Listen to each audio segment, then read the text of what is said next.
Hi, I'm John Cuddeback. And I'm Sofia Cuddeback. If you're wondering whether you can really be friends with your spouse and raise children into responsible adults with whom you have a relationship, and do what it takes to make a homestead, reconnecting with your body and the land wherever you live. If you just want to think more about how to make a truly happy home in our trying times, then The Intentional Household, a LifeCraft podcast, is for you. Join us.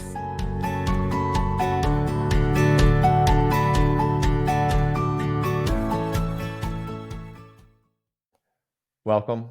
I love having this opportunity to have this kind of discussion with my wife, Sofia. Great to be with you as always. Good to be here. Today, movies in the home, challenge and opportunity. Mm-hmm.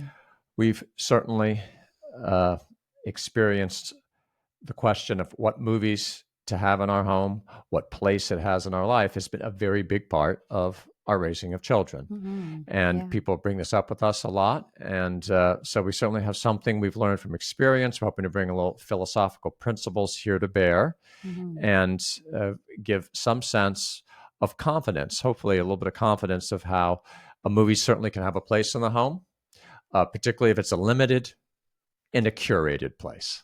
Yeah, that's great. Limited and curated. I have to say that there's just nothing quite like sitting down with a family and enjoying a really fun movie together. It's really constituted some really special and fun times for us in our family. It's definitely also been a very tricky part of our raising our family because it's hard to find movies that are like that, really enjoyable and fun, and at the same time really kind of reflect our worldview and what we want to give our children. So, it's been a really great and fun thing for us to do together as a family. And it's also been challenging, especially for us as a couple, to decide what are the things we want to watch with our children. And also for us as parents, it kind of started a conversation with the children, especially if there were times that, we felt there were things that we shouldn't watch together. So it really has provided a good kind of broad experience for us in our home life. Well, why don't we start? Always good to start with the end and the end in view, the goal. And we certainly recognize that one of the main things we're trying to do in our homes is kind of recover a certain center, a certain richness of life, to have those more centripetal forces kind of drawing in towards the center in this age where there's so many centrifugal forces fleeing the center, pulling us away from home. We need to think this in that context because that's going to be part of understanding the challenge here for sure, because there's no doubt that we already have much less time in the heart of our home than people traditionally did in their homes. And probably a big part of this is just how much time people do tends to be in front of a screen. And there's a problem. We can draw, I think, more why, but just picture this. This is not what we're looking for, that we spend too much time in front of a screen together. That's not the kind of richness that we're looking for. Right. So how can we see the realm of watching movies in the home as having a positive place? And again, I think that's only going to be by seeing that it must be limited, it must be carefully curated, then it can have its place. It's a very limited place, which frankly will free us to do, by and large, more important things. Other activities that are going to be more kind of the center of our shared life. That doesn't mean we're looking down our nose at all screen time. No, but it is what it is, and it's not what it's not. Yeah, I wonder if a good way of kind of crystallizing that is when we talk about the centripetal force of the home life. What we're talking about is finding activities that draw us closer to one another. So any kind of activity that's authentic within the home has the power to bring us together, but there's going to be certain kinds of activities that do that more than others. So working together to get the house tidy on a Saturday afternoon brings us together. We're working on that together. Reading a book out loud together or going for a walk together has an even greater power of bringing us together, or the family meal. And so I think that the way we spend our leisure time particularly has the power to bring us together more than certain other activities within the household. And I think movie watching definitely falls into it. In any case, kind of when we just casually consider the question of what category does movie watching fall into, we would definitely put it in the recreation, in the leisure category. So well, leisure in the broad sense, not in the yeah, narrow sense, exactly. right? So Yeah. in other So I words, think that's a good place to make a so distinction, maybe right? we start there, and we've discussed this in other contexts. There's the way leisure is used now, basically for all time when we're not working. Kind Mm-hmm. of all of our time off is called leisure Yeah. time, Recreation. and then there's the leisure in the richer sense of the time that is more meaningful in itself.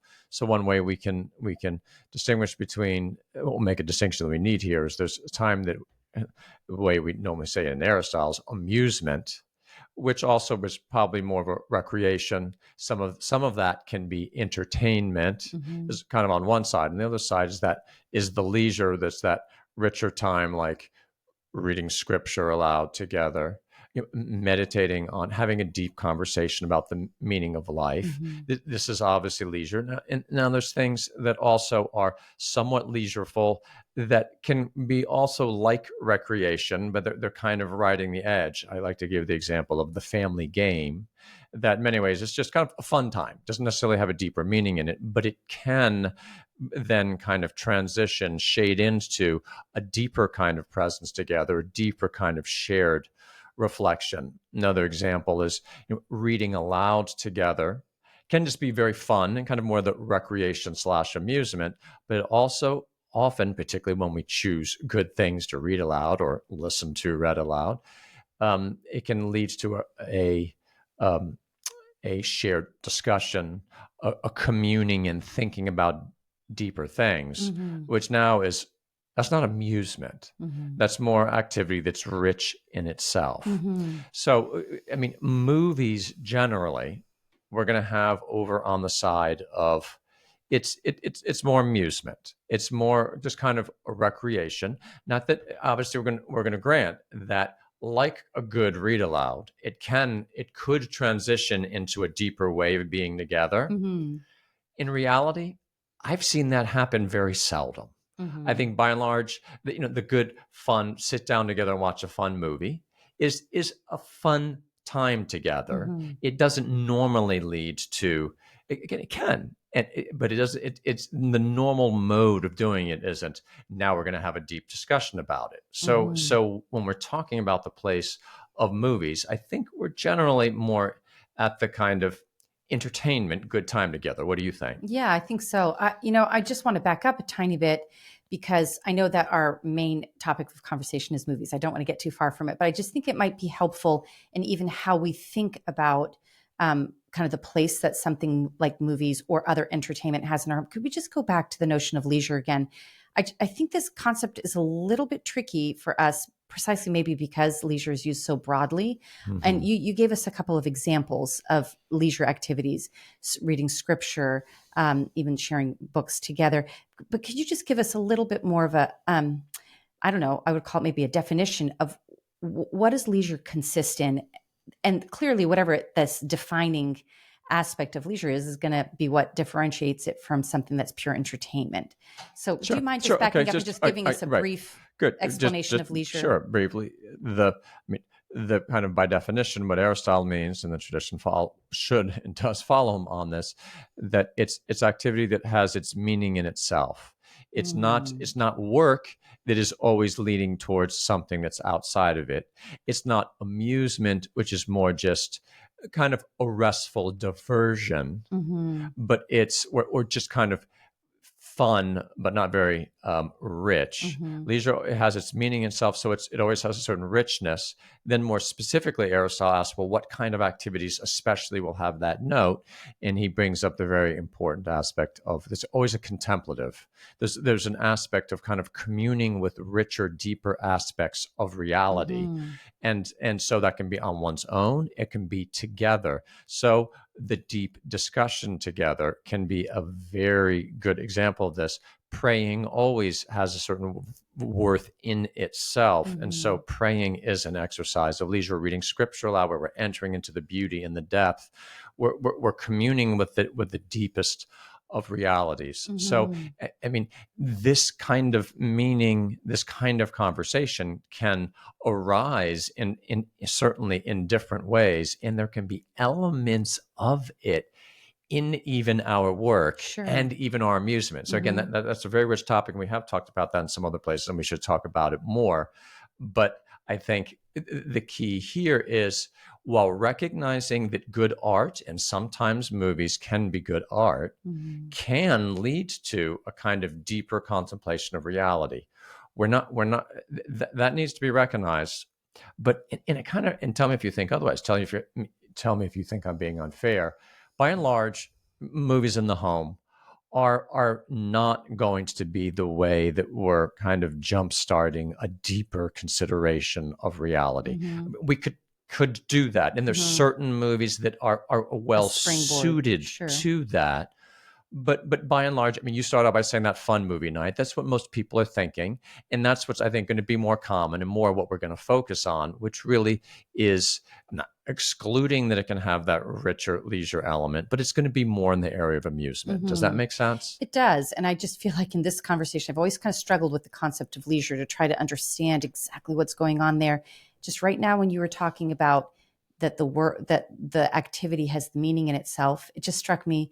I think this is why leisure in the home is actually very important, because it's experience of doing something together for the sake of being together, whether it's a conversation or a walk or whatever. And so it's where people in the home feel that they experience themselves as being the reason for which X, Y, or Z is being done. And so you kind of experience yourself as this, it's an activity that's bringing us together in a very kind of almost primal, satisfying way, where you experience yourself as the object of, we're doing this so that we can be together. And that is No. something to rest in. Well, So, I think that's a great point. Now, someone right there might say, well, I mean, isn't that the way that people will experience getting together for that fun movie night? yeah. And in some sense, the answer to that is yes. And I do think that's something right now to recognize.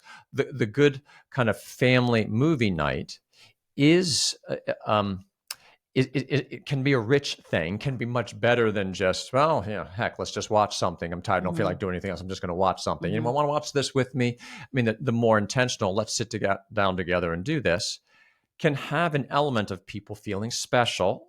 And that's of course to be encouraged, Mm-hmm. but it's still, by and large, I think that's gonna be more leisure light. Yeah. It's Yeah. period. And so I guess maybe what we have to be careful of is that we say that leisure is kind of really the ultimate way in which we experience this kind of very truth dense, other oriented rest.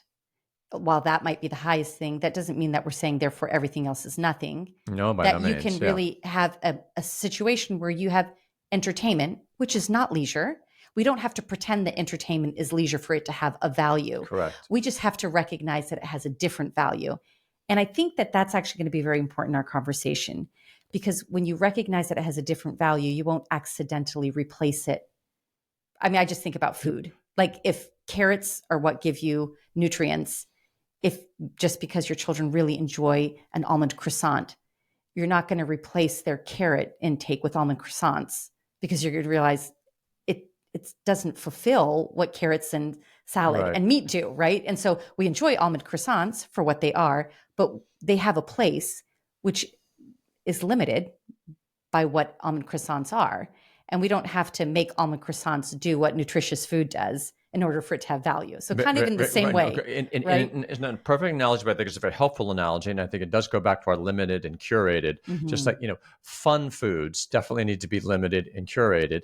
And here, I mean, we said movies are in the home are challenge and opportunity. And again, I don't think we can ever really experience it as the opportunity it is unless we first see what the challenge is. So let's Yeah. talk about that a little bit more. And I think we're well set up for it. And one of the big challenges is that it take over leisure time. Mm-hmm. I think that's one of the major things we Right. need to recognize. And we've seen that challenge in our own life, that the reality is movies are basically always easier for whatever reason. Doesn't matter exactly why. We all kind of immediately, in 99 out of 100 people, even if not that, even if it's just 9 out of 10 people, if particularly if you're feeling a little tired and it's just like Yeah. going to the movie is easier. I think that's so perfect. How often, like we even said, "Ugh, I'm so tired. I just feel like all I can do is watch a movie."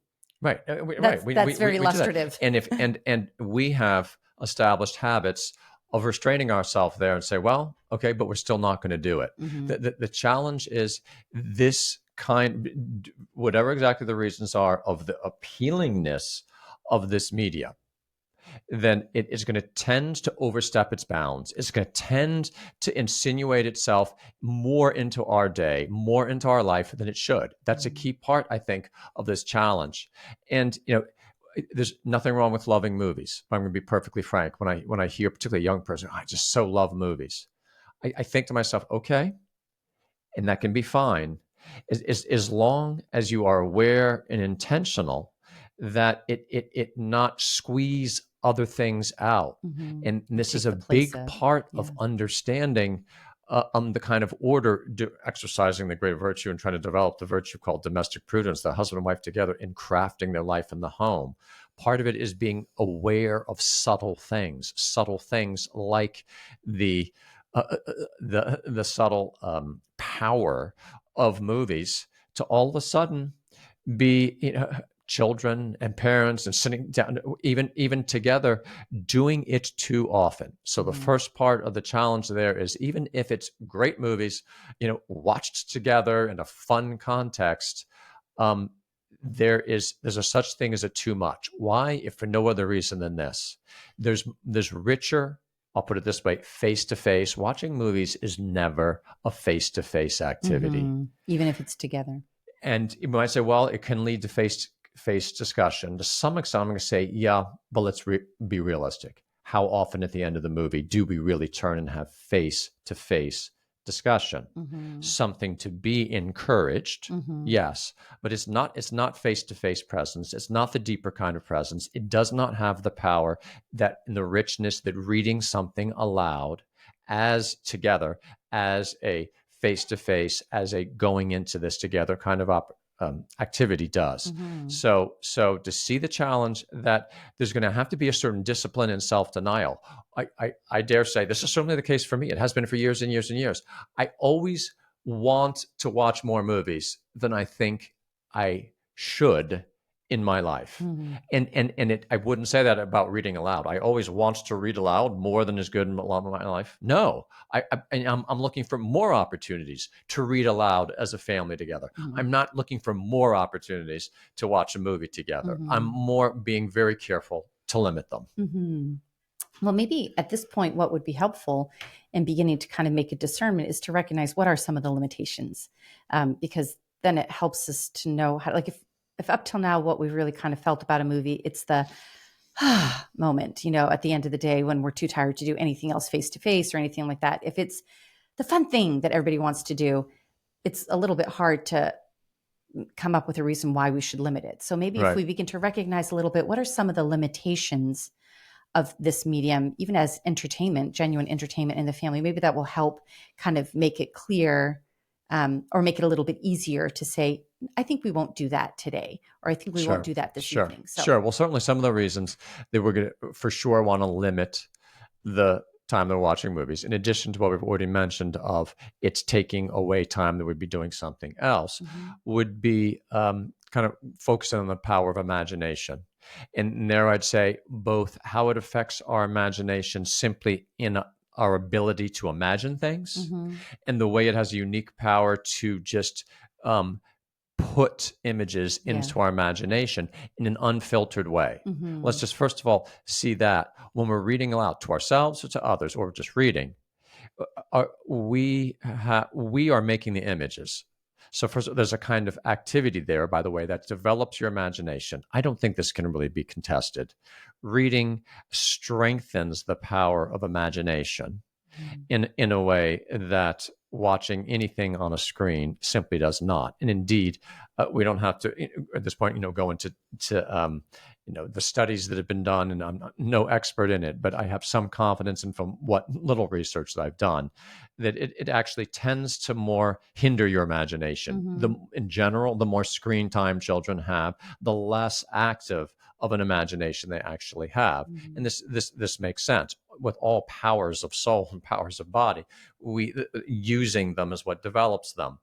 You don't have to use your imagination because what's being placed right there before you. As in reading, you do have to use your imagination. Mm-hmm. Then there's the question that's related but distinct. It's a further point of the actual content itself, and this is something you've often pointed out to me. If we're reading about a murder, there's a natural filter that we ourselves can put on our imagination. We are the children that they I mean, still it could be something that it could be hearing certain words.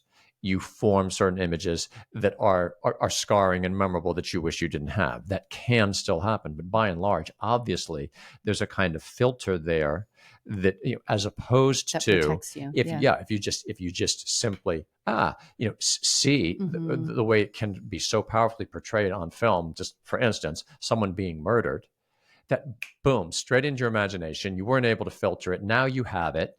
And Mm-hmm. it particularly those strong ones that were particularly maybe shocking or scary, more tends to remain, Mm-hmm. particularly as St. Thomas points out. If a strong passion associated, you're seeing an image, Mm-hmm. that image will tend to stay with you more. So you Mm-hmm. had this strong fear, shock. It goes without saying. This applies to sensuous or licentious Mm-hmm. images. Kind of, it evokes a passion in you. Boom! Now that's in your imagination. Where just having heard even inappropriate words, there at least was the possibility of more of a filter Mm-hmm. in your imagination. So, in the all important thing of protecting and building, fostering a good imagination, which is so central to human life, uh, the visual media is a challenge. And both then simply in watching it too much or the content that's being watched. Yeah.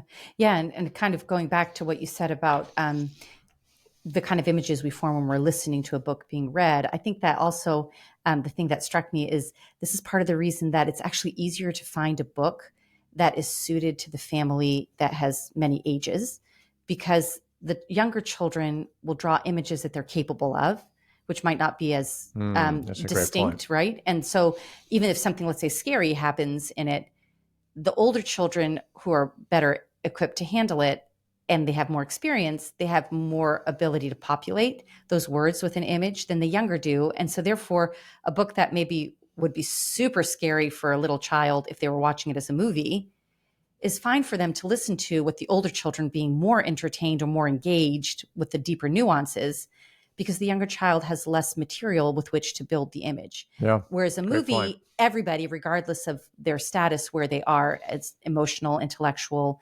experiential development, gets the same image regardless. And so I think that's kind of points to what you and I have found has been very much the case. It's hard to find a movie that is appropriate for all the different ages of your children at the same time. Right. Whereas we have, obviously that's still an issue with books reading out loud, but we find that in general, books can cover a broader range of ages Mm-hmm. than movies Mm-hmm. can. Yep, I agree.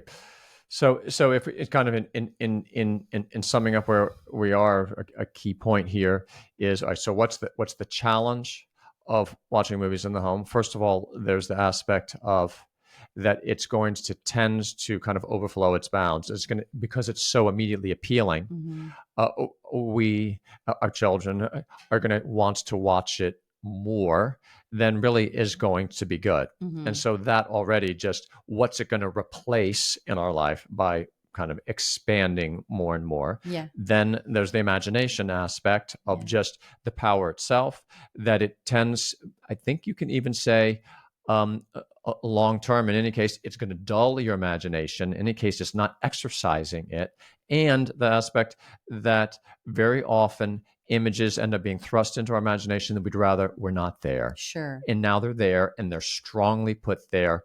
And maybe even we were going to fast forward, but nope, we didn't. Yeah. And our imagination is designed to hold on to things and hold on tight, because that's That's part of the significant. beauty of the power. Yeah, of course. That's really significant.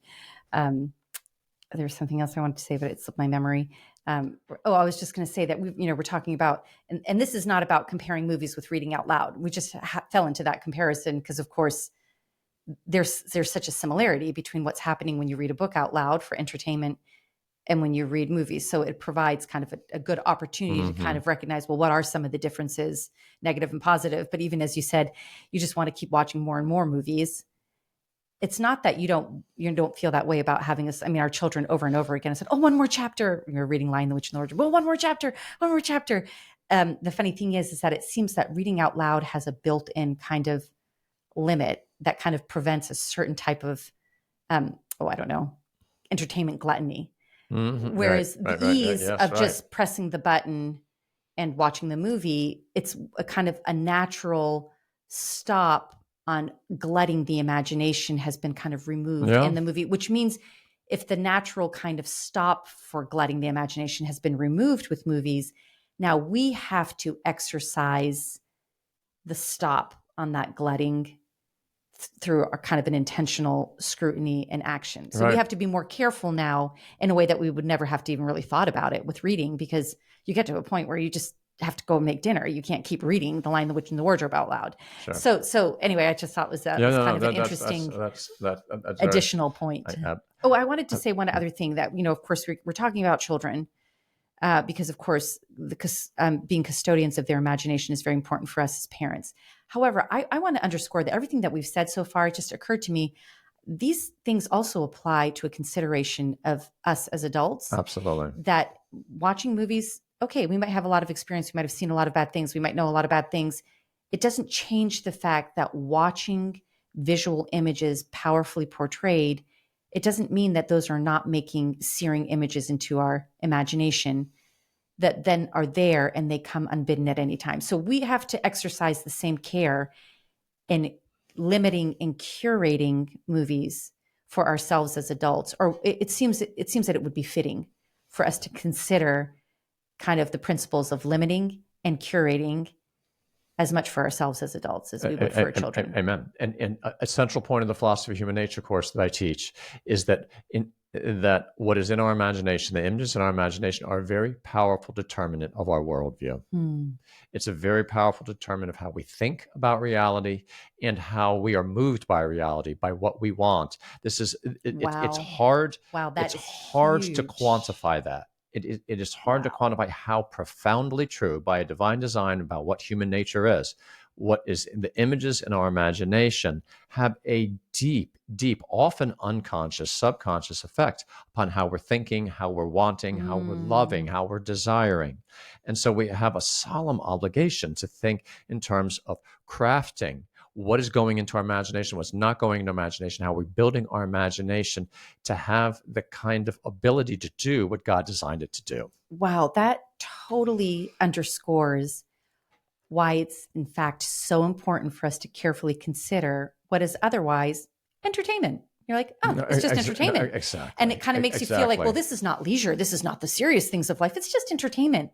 But this whole, that kind of comment on the power of the imagination and forming how we see the world, forming our desires, it actually puts an incredible importance on how we entertain ourselves if what we are using is populating the imagination. It does. And wow, it's a great, really it's a challenge and it's an opportunity. The whole realm of forming imagination is a kind of, but in a slightly different sense there.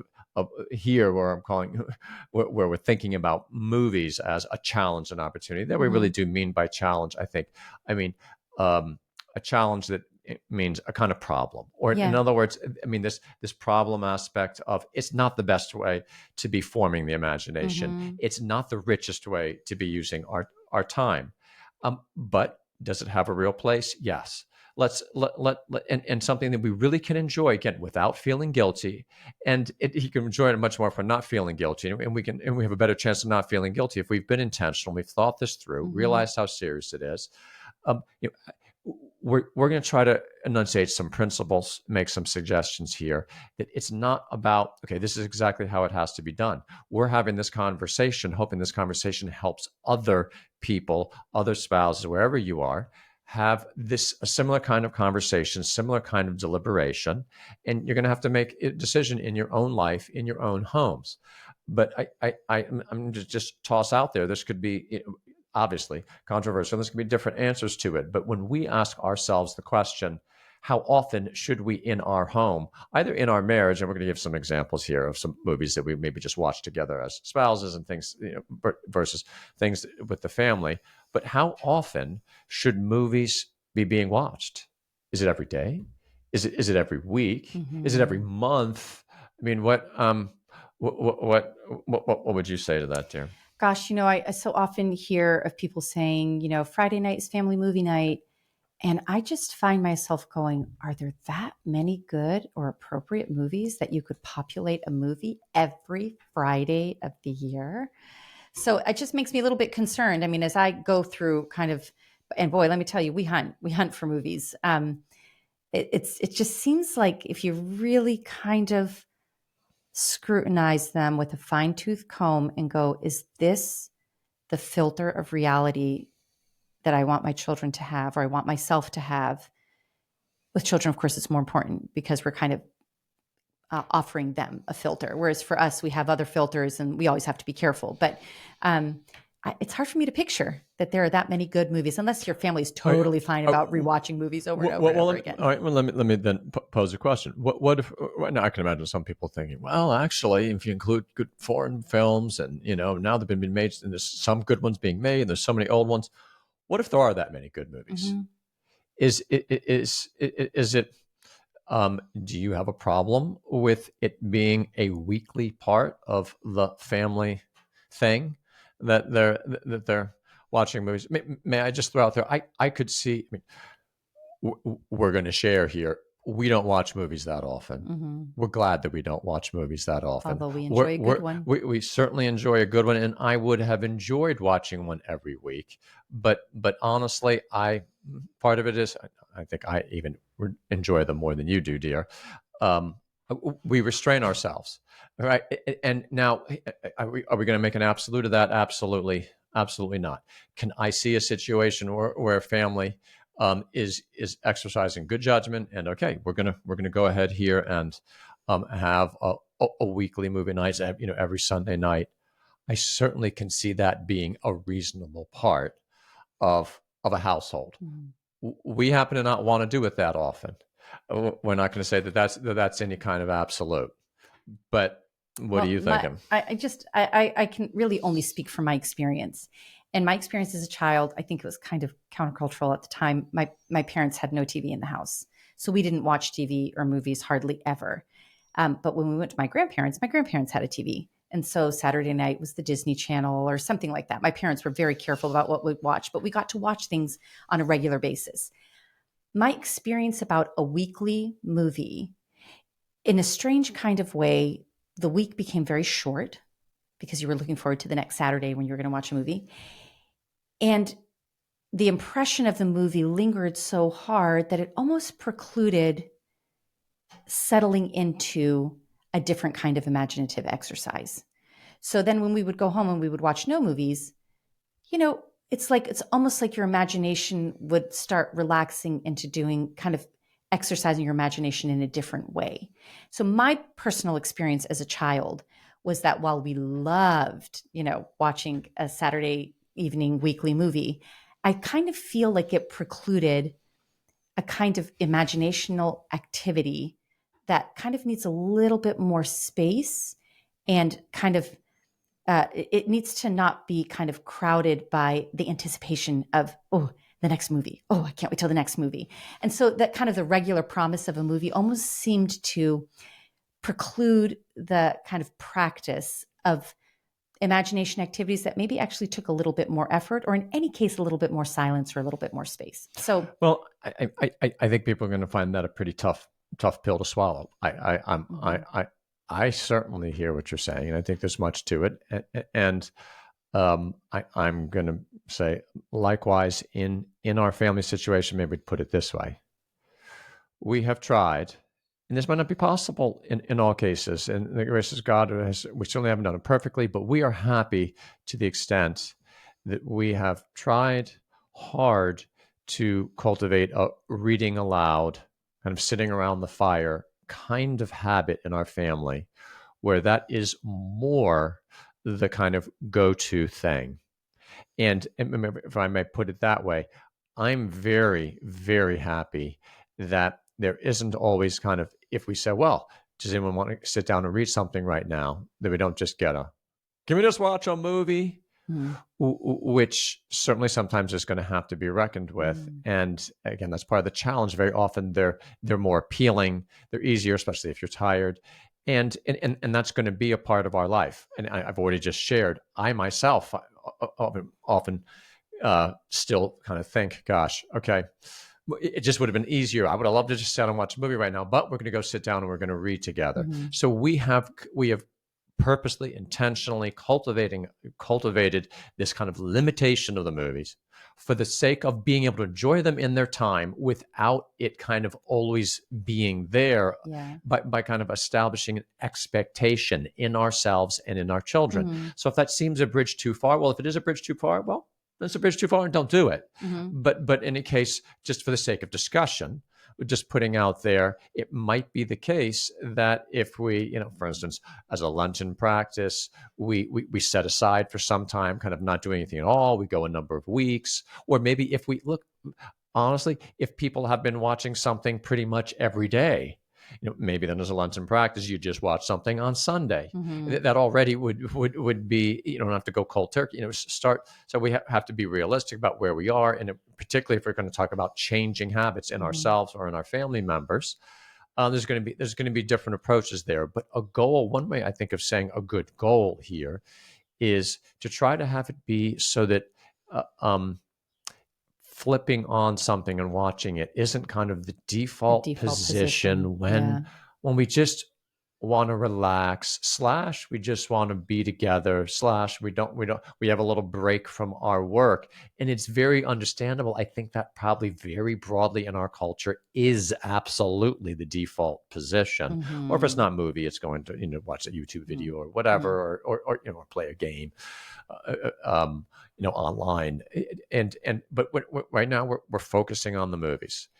We are convinced that the movies can have a very wholesome, fun part of a life that is rich, in which those movies don't encroach and go further than they should. Mm-hmm. So maybe we should start to talk about kind of some of the different kinds of movies and the different Mm-hmm. places that it can have. Then at some point we should do a sidebar on, I know something that a lot of young parents wrestle with. This isn't so much what's in our mind, I think, right now, but what about just as a kind of, understandably enough, kind of babysitter, Mm-hmm. sometimes just pop on something for the children to watch. That's not what we're, so should we just say a quick word about that, or is that a distraction right now? No, we can just say quickly. My thought on that is that, first of all, we usually use that for pretty young children.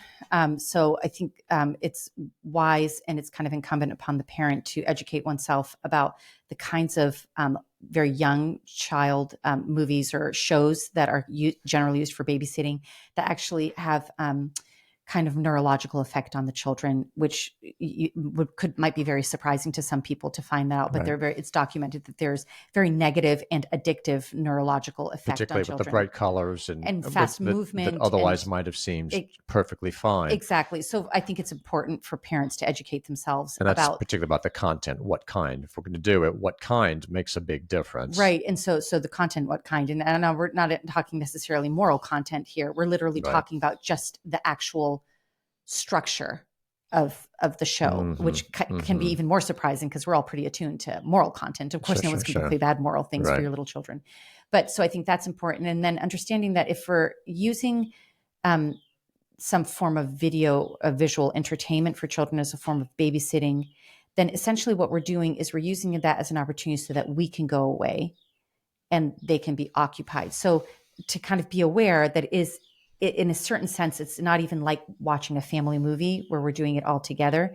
It becomes a way in which it gives you the opportunity to distance yourself from the child. And so we want to be very careful about how, when, how long. And I think the first kind of success in that challenge is being aware that it's like that. And that helps us be more careful about how we use those things for babysitting. That's great. And look, the living a good life, it always has to be practical, and it's an art of what's possible. Sometimes we have to stretch ourselves and realize some things we thought weren't possible maybe are. But we need to understand in these challenging times, it's hard to craft a life in the home. And sometimes, particularly those mothers who are in a situation where just to get a They little bit need of that space for help the sake of their sanity, for they sure. need to put on a little something, have their children watch it. And there's no reason to Yeah. be guilt ridden there. We're doing it all in view of a greater end. So don't see that as just, well, I just gave in. I'm doing something that was horrible for my children. Well, it might be that it's more important that you keep your sanity, Yeah. and it's going to be all right. They can have some screen time. We're going to get you a little bit of time of rest, Hmm. and that might be what's for the best right now. Right. So I know our sharing this discussion right now is probably sounds like we're pretty hard line. Whew, slap the ruler on. Got well, again, it's all a balance, and it's according to the situation of one's life, and in view of a hierarchy of ends, where certain things can become needed or fitting given the very difficulty of the situation. And so again, this isn't about guilt. This is about looking at wherever we are and just asking our questions, what's the best that we can do given the situation that we're in. Don't have to compare ourselves with our neighbors.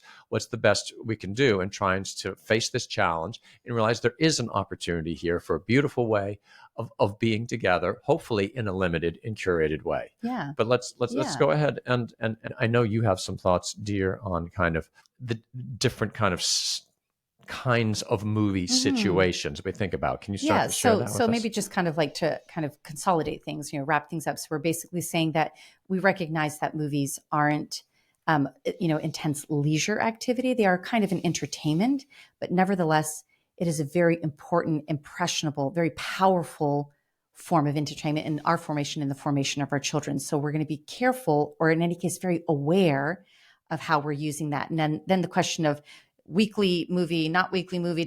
So that's something that will be decided on a prudential level for each family, case by case. That having been said, we should just talk about some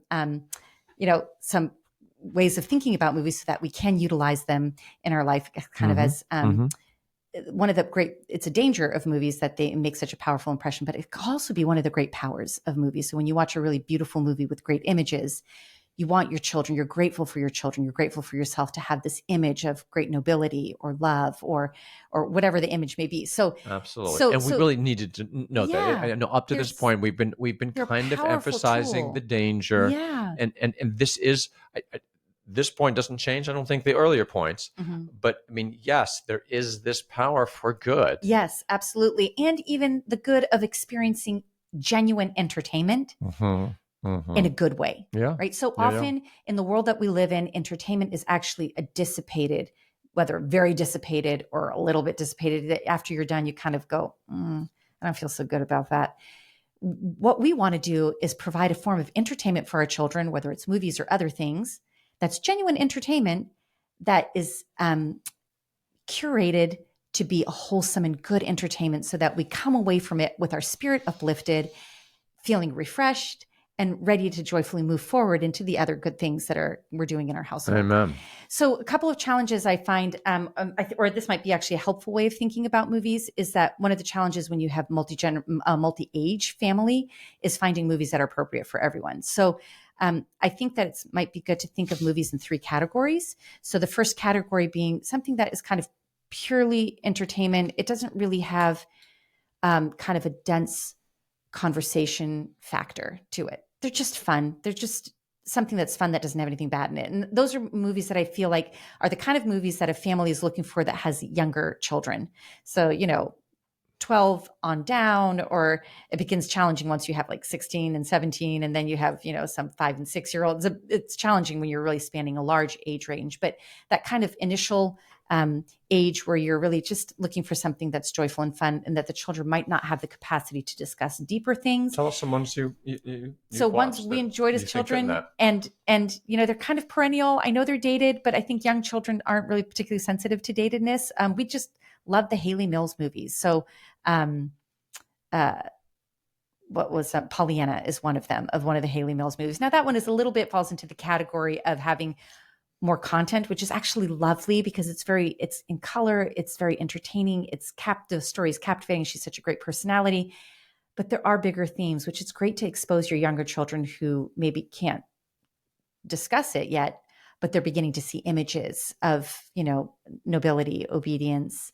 sacrifice, joyfulness, and things like that. So Pollyanna, let's see, other ones are Search of the Castaways, um, uh, Swiss Family Robinson. Those are movies that are they're just entertaining. Like some of the early Disney ones. You have to be careful with the Disney ones because very often people in authority are portrayed as being somewhat silly, which is a very subtle way of undermining kind of values of genuine authority. But Certainly, later Disney movies can yes, can but have a lot that. of the That earlier ones, the Don Knotts movies, Hot Lead, Cold Feet, that kind of thing, are super fun. So that would be kind of a category of just entertainment, where it's not super. I think that you find that as your children get older, they are less satisfied with those because naturally they desire something that's a little bit meatier. So that's why I kind of put that in the first category of younger kids. Although I have to say that sometimes our older kids are just as happy to just flop down and revisit one of those just well, totally funny North movies. Avenue Irregulars was an old family favorite of Yes. yours. That old Disney movie that fits right there, Yeah. doesn't it? Yes, Just kind totally. of Just fun. clean fun. Yes. Yeah. The good guy the good guys win in the end and the bad guys get their comeuppance and it's hilarious on the way. So it's just kind of a fun family movie. The next category is movies that are have a little bit more content.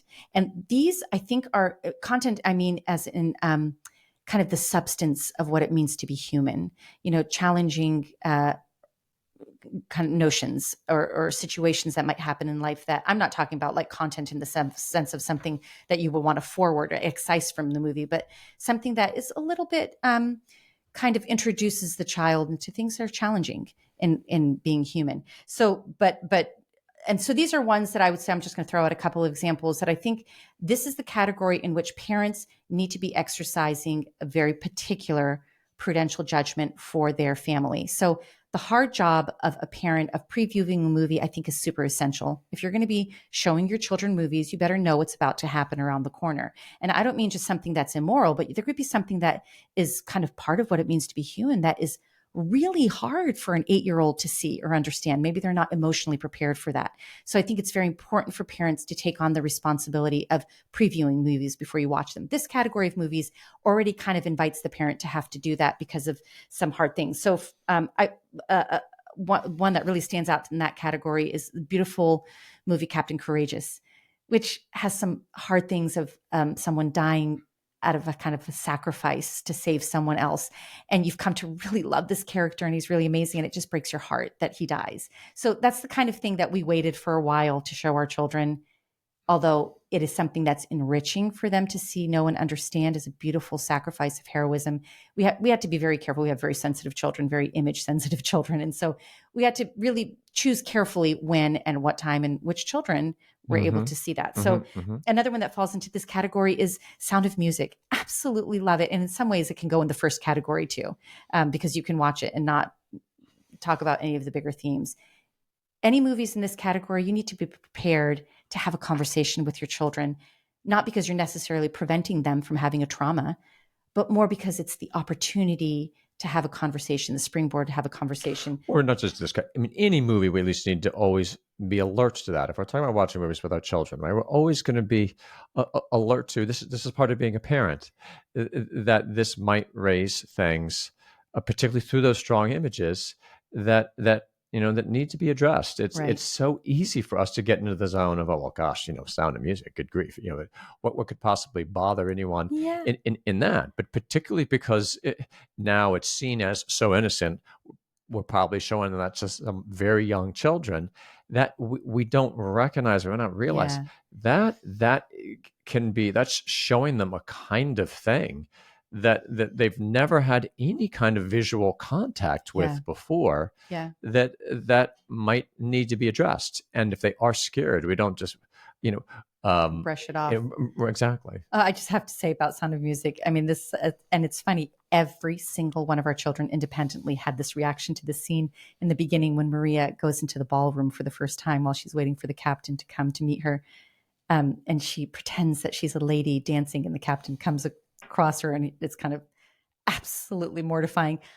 every single one of our children have just been beside themselves in mortification, put their head under pillows or under blankets and couldn't bear it. So it was just kind of interesting to see what kind of things. So observe your child when you're watching a movie with them, what kind of thing might be kind of hard for them. And maybe you want to discuss it. And never make them feel somehow immature Yeah. because this is emotionally challenging, because we're in a world so saturated with too early exposure through movies. I mean, think about that. How, by and large, so many too mature content and themes are foisted upon children by unthinking adults from the earliest years. This is absolutely standard. And so we all have kind of just assumed this attitude of, well, you got to just grow up. Of course, what's the big deal? Why is this a problem? And sometimes that happens because it's the parents want to watch this movie. They'd rather watch this movie than something more age appropriate for their children. And so they artificially drag up their child and say, well, it's okay. It's fine. It's fine. And that's not really fair to the child. And we're not saying that, oh, there shouldn't ever be those hard moments. No, and again, this is just part of parenting to recognize, okay, maybe it's suitable. Sometimes, I knew showing to our son, who was very sensitive, Captain's courageous, I knew that the end was going to be very hard for him, but I judged this is going to be good. And so, I mean, I always cry. Always, I've only seen the movie 3 or 4 times, but I cry at the end of Captain's Courageous, and it was a beautiful opportunity to cry together. And I turned to him, I knew he was going to cry. I knew I was going to cry. So that can be a beautiful thing. So in no way being implied here, like the point is just save them, keep them in a glass box. No, it's be present to them, be reflecting, be intentional about this. And if sometimes we're going to realize maybe we made a little bit of a mistake, okay, well, that's not the end of the world. As long as we're right there with them, we help them to process it. These are very big things. But this assumes a whole approach to movie watching, by the way, which is much more of a one of we're in this together. And that's a very big difference from just, we mentioned earlier how movie watching sometimes can be a form of babysitting. There's a place for that if it's necessary.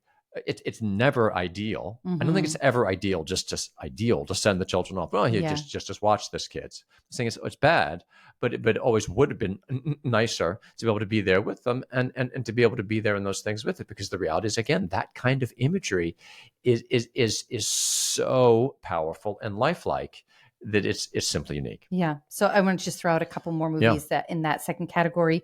Anne of Green Gables, especially the first of the series of 3, it's the most true to the book. The second 2 begin to deviate from the book more and more. By the third one, it's almost not worth watching, but that's an out. The books, I have to say, read them first. They're just wonderful. But the first one in that series is very entertaining. There's a number of movies we could talk about, reading it first, but go ahead. And then things like Black Stallion and let's see, there's some Christian movie companies that have made some really wonderful movies. Facing the Giants is one of them. Again, it falls into that second category. So watch it first, be ready for discussion with your kids. It's a really great feel-good movie of the underdog winning. And then you have movies for older kids, for older family members, teenager already. Things like Scarlet and the Black is outstanding.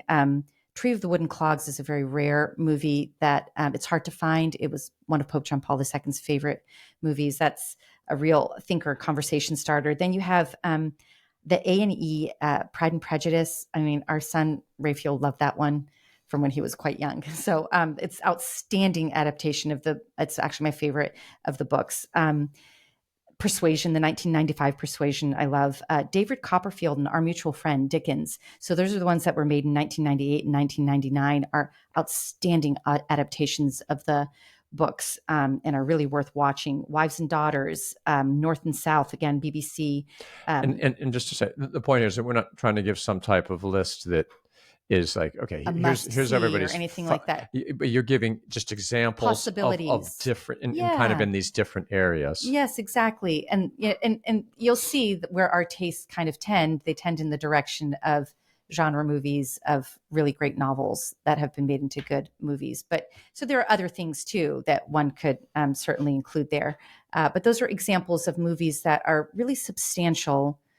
They say, and actually Wives and Daughters makes me think of kind of the example. We just thought, wow, this would be a wonderful thing to actually to show one of your children age appropriately this movie versus not seeing it, for young adults to see it. There are incredible scenes of restrained love between two young people that, he loves her and he's proposed to her and she said yes, but her father has said they can't be near each other because he's been exposed to some kind of disease he's afraid his daughter's going to get. And they don't meet in the proposal. They stand, about 5 feet apart from each other out of obedience to the father. And so there's this beautiful example of restraint in a very, two people who love each other, who experience this very strong desire to be with each other, but through obedience and respect for the other. That's something that we don't see in the modern world we live in now. And images are very powerful. And so, that's just to underscore that movies that are good, that are acted well, that are interpreted well by the director, actually do provide an amazing opportunity for us to see and have a sensorial image of things that sadly in the world, in the culture that we live in nowadays, maybe we don't see regular examples of. And so I think it's a worthwhile endeavor Absolutely. to hunt for good movies, to preview them, and then to share them with our family. Well, this is the opportunity side. We haven't spoken much of it, but I'm on to just second what you've just said. I remember numbers of times after we watched some of those, whether it's BBC, some of those can be so well done. Is it that Pride and Prejudice where it's not like it's perfect, but that you really get a sense of how a lady carries herself Right. and how a man carries himself, how dignified dancing can be done. Mm-hmm. These are things to give it that would be very hard for our children to ever get Right. images of Yeah. otherwise. So here is, I think, part of the opportunity in an age where it's hard to find certain kinds of things that have to do with just, for example, manners and etiquette. That boom, there it is. Some of those that are kind of period, Yeah. older, from earlier times, even now at times, of course, so many of those, some of the quote Jane Austen movies are horrible. So again, we have to exercise discernment. Well, are there any other kind of areas that we want to, of kinds of movies? I just wanted to mention kinds of movie time. I was just going to say, there is a bit of a challenge in movies that you and I watch together. Obviously, there are different categories for vetting and, things that we can excise from movies and things like that. One of the challenges is that I do think that there is a need on the part of men to, you're great. You love, the Pride and Prejudice movies that I love, the kind of Wives and Daughters and all that. You love watching those things with me, but there is a need for you to watch certain kind of adventure movies of striving and overcoming that I honestly, one, don't feel like I really have a high need for. Two, I don't really enjoy it. And three, sometimes it's just more than I can handle. And so I do think it's good to recognize that that men have a different kind of need in what they see and experience in a movie. Or if it's not even a different need, it's a different desire for sure. Yeah, desire. But I think it does meet a kind of a need for men of, the challenge of overcoming some great kind of problem in a way that is more physical. Mm-hmm. And so we've definitely had to find times and opportunities. We like to think movies for us, when we watch them, are a time to be together and enjoy something together. And we enjoy and appreciate that. We've had to find ways that you get an opportunity to watch movies that are a little bit more male oriented. Which I do enjoy, and so I think it's Without worth. me. I mean, obviously, the theme of our discussion here has been kind of movies in the home, and so it's not as though we're talking about every aspect, particularly with an emphasis on kind of things we'll watch as a group activity. So there's other places we're not really going into.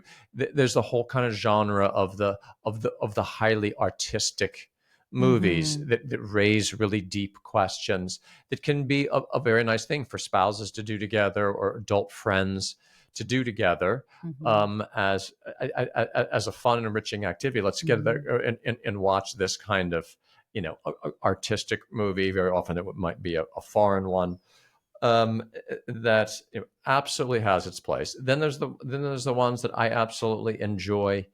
Is it Black Hawk Down? Is it 12 Strong? Yeah. That I have. I don't think.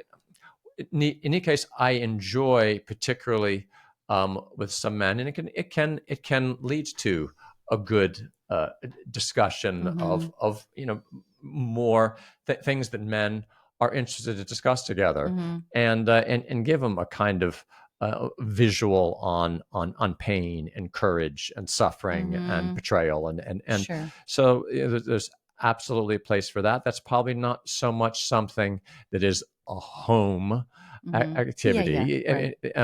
but But within the needs to be household, recognized. it also struck me one other thing that I would really like to say that is kind of my experience of trying to find good movies. So if men like military movies and women enjoy anything more like rom-com, which is a terrible category because it's usually just fraught with all kinds of issues. And that just reminds me of something that I think is important for us to be aware of when making a judgment about whether it's spouses, individuals within a household, adults, children, is the difficulty if you have the main character, the hero, the person that you're the protagonist, you're supposed to have you're supposed to identify with the protagonist and really root for them. If the protagonist is involved in things that are contrary to your worldview and your moral standards of judgment, this is going to be extremely erosive. My experience in watching these kind of movies, I know this is going to date me, but You've Got Mail with Meg Ryan is just such a cute movie. And the premise is, of course, taken from an older movie. It's a very, like, you just want to watch it. And she is so cute in the movie. And the whole movie starts out, she's living with her boyfriend. And this very kind of casual, wholesome, it's portrayed as kind of this just very sweet, they're living together. And so you kind of want to just kind of in your mind, your moral judgment says, well, she really shouldn't be living with her boyfriend. And you go, but it's okay. Look, but she's such a nice person. Everything's okay. And you kind of try to push that to the side, but it's not really resolved. The reality is she's living in a lifestyle that is very damaging and destructive to individuals and to families and to communities. And so I just find that in those kind of circumstances, it's particularly pernicious. It may be very obvious in a movie that has explicit scenes in it that are terrible or very violent, but the ones that are these kind of happy, fun movies where the main character is such a likable guy who is also living in this promiscuous way, we have a tendency to morally whitewash our kind of that promiscuous behavior. And so even for us as adults, it begins to erode our sensitivity to those kind of moral lines. And even more so, it would be that way for children whose moral formation is not secure or strong. So that's just an area I that think as that's a we as great point adults here. are choosing I think movies even that's. for us to watch, I think so. where the good is presented, where the bad is presented as good, or in any case makes you want to accept it as good so that you could fully embrace the protagonist, is very challenging. And so many more things to discuss there. I wish we could just keep going. I think I completely agree. The point is not that, well, there can never be immorality. Right? Obviously, Right. we all know that good movies, good stories can have immorality going on, and that raises good questions and shows consequences, etc. But you're referring there, I think, to a very, very, very common Mm-hmm. aspect of many, many movies now, Mm-hmm. is this aspect that I almost want to say is perniciously, even perhaps intended, whether it's intended or not, of It's of still of pernicious, very has the same effect. winning Yeah. characters Yeah. that it's just pushing you to say, oh well, don't sweat that, don't Mm-hmm. worry about that. And that's something we need to be alert to. Does that mean that we absolutely never watch these? Not necessarily, but this is part of our being aware and realize this does have an influence, and in the case that principle that we maybe mentioned earlier, that in any case should be mentioned, it's always especially a problem when what is good is represented as bad, and what is bad is represented as good. Yeah. That's different than just what we seeing bad. But when bad is presented in a winning way, Yes. this is problematic, particularly as you said when we're talking about the young. Yeah. But for sure, this is part of the challenge of our age. We have to be ready and willing to be different. Mm-hmm. And maybe I just like to know, our children might have happened to them what happened to me when I went to college. And it This still happened to our the children when kind of they went to sense of, college. what, you never saw these movies? Yeah. Sometimes it's a part of life to say, no, actually I didn't. And and, honestly, and, it's and not a that's big and deal. that's okay. Don't have to teach Yeah. them to be aggressive or attack other people for but we have to learn to stand on our own 2 feet in this world. the same time, I just want to say, we are alive to the fact that we can only ask our children to be so different. Mm-hmm. And do we? Yes, honestly, have we at times gone, well, you know what? We're going to go ahead and watch this movie, and we're going to do it. We're going to do it together. We're going to talk about it. So many people are watch this. This is such a common thing. Mm. We're going to go ahead and watch this movie together, kind of with an understanding of, in an ideal world, maybe we wouldn't have. Yeah. But we are going to go ahead and do that because at times that's just going to be part of living in the world that we're in. That's part of this whole calculus Yes, and too. of course, the kind of movie you're talking about is not something that's like extremely Awful. objectionable, Right. right? We're talking about something that's borderline or has nuanced issues that are not things that we would ideally expose our children to. So, yeah. Well, great having this conversation with you, Yeah. and it's something that we have to keep thinking about for ourselves, our loved ones, and we hope we've shared some thoughts that can help other people think about it too. Yeah.